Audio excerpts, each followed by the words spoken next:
আসসালামু আলাইকুম গাইস, আপনারা কেমন আছেন? আশা করি আপনারা ভালো আছেন।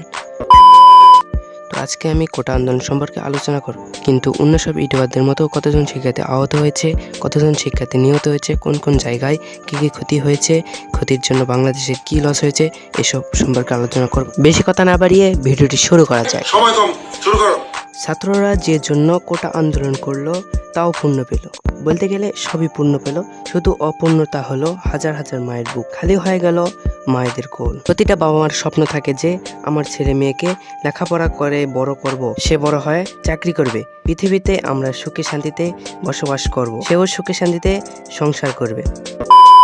এখানে আল্লাহ তাআলা পুলিশদের ইমানের পরীক্ষা নিয়েছে। যেমন সরকার তাদের হুকুম করেছে বা অনুমতি দিয়েছে যে তোমরা গুলি করো, বোমা হামলা করো, ইত্যাদি অস্ত্র দিয়ে হামলা করো। এটা তারা সরকারের আদেশেই করছে, কারণ তারা এ কথাগুলো না মানলে তাদের চাকরি থাকবে না। এখানে তাদের করণীয় ছিল যে আমরা পুলিশ হয়ে এর কোনো অপরাধ নাই, তাহলে তাদের কেন মারবো?